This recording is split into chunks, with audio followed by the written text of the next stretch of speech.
house your grandfather built is still standing. The deck you put up 3 summers ago is already rotting at the posts. You sealed it, stained it, treated it, did everything the guy at the hardware store told you to do. And it's still pulling apart at the joints, still spongy where the posts meet the concrete, still an embarrassment every time someone walks out there.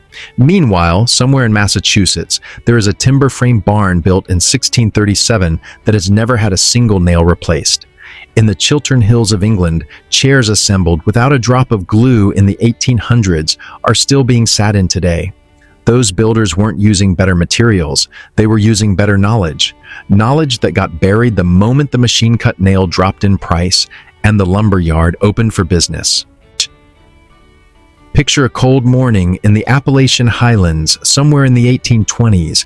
A man stands at the edge of a stand of white oak, running his fingers along the bark, reading the furrow patterns the way you read a page, straight, tight ridges running vertical, that straight grain all the way down. He marks that tree, not the one next to it, which looks identical from 20 yards but tilts 2 degrees north and will have grown reaction wood on its compression side, wood that will twist off a shaving horse like a coiled spring the moment you try to work it. He knows the difference because someone taught him and someone taught that person, and the knowledge goes back so far it predates the written word. He drops that tree in February when the sap has pulled deep into the roots and the wood is dense and dry from the inside. He doesn't saw it. He drives a wedge into the end grain and splits it along the natural fibers, a process called riving, and the wood opens like a book along its own grain lines, every fiber intact, unbroken, continuous from one end to the other. He shaves the pieces on a horse, cuts a mortise and tenon joint with a chisel and a mallet, drills the holes deliberately offset by 1/8 of an inch, drives a tapered locust peg through the misalignment, and watches the joint pull tight with a mechanical force that no glue on earth can replicate. No nails, no screws, no hardware store. Just wood correctly understood. So why does modern construction fail where that man's work still stands? What did he know that we've completely forgotten? Before we go any further, I want to ask you something directly.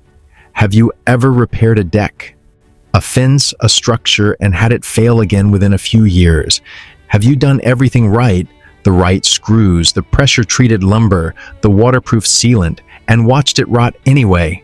Drop that in the comments. Tell me where you are and what you built, because what you're about to discover will change how you think about wood, permanence, and why almost everything you've been sold is designed to need replacing. Walk into any lumber yard today and you're looking at wood that grows in roughly 7 years per inch of ring. Fast-grown plantation timber, kiln-dried in industrial ovens, cut across the grain with no regard for fiber direction, and treated with chemical preservatives that have to be reapplied constantly or the wood begins to fail. In 2013, the National Design Standards decreased the strength rating of southern yellow pine by 30%. 30%. Officially acknowledging that the wood coming out of modern mills is not the same material that built this country. The boards look the same, the price is similar, but structurally, what you are buying today is a fundamentally different product. Now contrast that with old-growth timber, 20 to 25 growth rings per inch, dense, tight, full of the natural resins and silica that the tree spent decades depositing as self-defense against insects and moisture. Old barns built from this material before 1850 are routinely disassembled, and the timber sold at premium prices for new construction because the wood is simply superior to anything available today. Here's where it gets worse. The techniques that made those timbers perform have been forgotten right alongside the material itself. We abandoned the knowledge at the exact same moment we abandoned the wood, and we have been paying for that decision ever since. The industry didn't switch to cheap lumber and machine methods because the old ways were failing. They switched because a man named Jacob Perkins figured out how to stamp nails from sheet metal in the late 1700s, dropping the cost from 25 cents per pound down to 3 cents. Before that moment, nails were so valuable that families burned down their own abandoned houses just to sift the nails from the ash. Whole economic systems were built around their scarcity. When nails became cheap, everything changed. Balloon framing appeared in Chicago in the 1830s.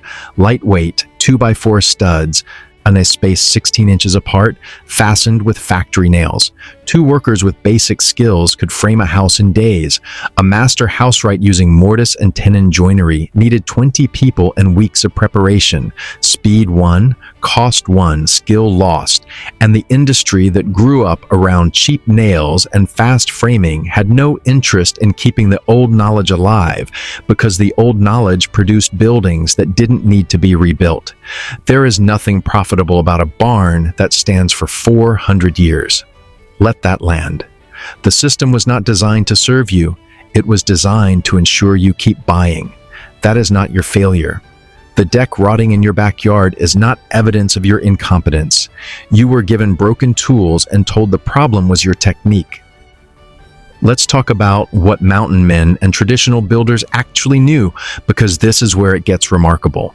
The first trick, and the most important, is riving, not sawing, splitting. Every traditional craftsman, from the Appalachians to the Chiltern Hills of England, prepared their structural wood by splitting it along the natural grain using froes and wedges. The reason is physics. A saw blade moves in a straight line. Wood fiber runs in a spiral, following the curve of the tree as it grew. When you saw through wood, you cut across that spiral at hundreds of tiny points, creating what woodworkers call runout. Broken fibers that are structurally compromised. Think of it like tearing cloth on the bias versus tearing it along the weave. Riven wood tears along the weave. The fibers stay continuous, unbroken, locked together. A riven spoke on a wagon wheel is stronger than a sawn spoke of identical dimensions. Not marginally stronger, demonstrably, measurably stronger. Peter Follansbee, one of the foremost practitioners of 17th century New England joinery, has worked with riven green oak since 1978. His research with Jenny Alexander confirmed that the tool marks on surviving period furniture are consistent with riving, not sawing. The wood they were using wasn't special. The technique was, and radially riven oak, worked green, shrinks so little across its face that joints cut in, it can remain stable for centuries. Not decades, centuries. Here is where it gets even more interesting. They didn't wait for wood to dry before they worked it. They worked it green, fresh from the tree, still full of moisture, because green wood is dramatically easier to cut. It's carve and shape, and it holds a tool edge far longer than dry material. And they exploited the shrinkage itself. When a Windsor chair leg, dried to about 15% moisture, accepts a tenon that has been dried to 4% moisture, sometimes by burying the ends in hot sand, the leg shrinks down around the tenon as the whole joint equilibrates to ambient humidity. It grips the carved ring groove on the tenon with a compressive force that no adhesive can match. Brian Boggs, who has been building chairs this way for decades, describes it as a permanent mechanical lock that simply cannot come apart. No glue, no metal hardware, just wood shrinking around wood in a controlled, deliberate sequence that requires understanding the material at a cellular level. If you're finding this valuable, please hit the like button. This is the kind of knowledge that deserves to travel. Now, let's talk about joinery. Because the mortise and tenon joint, a projecting tongue seated in a rectangular pocket, is the oldest engineered wood connection ever documented. Neolithic timber-lined wells near Leipzig, Germany, have been dated to roughly 5,600 to 4,900 BCE, and they were built with mortise and tenon joinery. Stonehenge's sarsen stones were locked together using the same concept, borrowed directly from woodworking, and the technique that made these joints permanent, drawboring, has been verified in English barns dating back to at least 1426. Here is the mechanism. You cut your mortise and tenon, you fit the joint dry and drill a peg hole through the mortise cheeks and the tenon. Then you disassemble the joint and re-drill the hole in the tenon slightly offset, roughly 1/8 of an inch closer to the shoulder. When a tapered hardwood peg is driven through the misaligned holes, it physically drags the tenon deeper into the mortise, pulling the joint tight with tremendous mechanical force. No clamps, no weighting, no glue, just offset geometry doing work. A 6-inch red oak peg driven into that joint on a timber frame is not going to fail. It is going to compress and lock further every time the structure settles. The Fairbanks House in Dedham, Massachusetts, built in 1637, is still standing. Horyuji Temple in Nara, Japan, contains wooden buildings whose central column was felled in 594 CE. The firm that built it, Kongo Gumai, operated continuously for over 1,400 years, assembling structures without a single nail. These are not curiosities. They are engineering benchmarks that modern construction has not come close to matching for longevity, and tree nails, wooden pegs made from riven black locust or white oak, typically 1.25 to 1.5 inches in diameter, were so reliable that the USS Constitution, launched in 1797, was fastened primarily with them. Iron was known to cause nail sickness, the deterioration of surrounding wood around corroding metal fasteners. Tree nails swelled when wet, gripping tighter rather than loosening. They moved with the wood. They were part of the same biological system. The ship survived cannonballs. Modern hardware corrodes. Let's talk about preservation, because one of the most enduring mountain man tricks is also the one that sounds the most absurd to a modern ear. You take fresh-cut wood that needs to survive decades in ground contact, a fence post, a sill, a structural member, and you burn the outside of it. Controlled charring through pyrolysis converts the surface layer into a carbon shell that repels moisture, resists fungal attack, and becomes chemically hostile to insects. The Japanese have been doing this for centuries under the name yakisugi, and Norwegian churches treated with pine tar over charred wood have survived more than 800 years in a climate that destroys modern pressure-treated lumber in 20. Pine tar itself deserves more attention than it gets.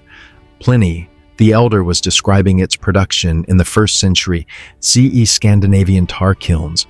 Cone-shaped earthen pits where resinous pine stumps were slowly cooked produced a compound with a pH of 3 to 4, so acidic enough to create an environment where decay organisms simply cannot survive.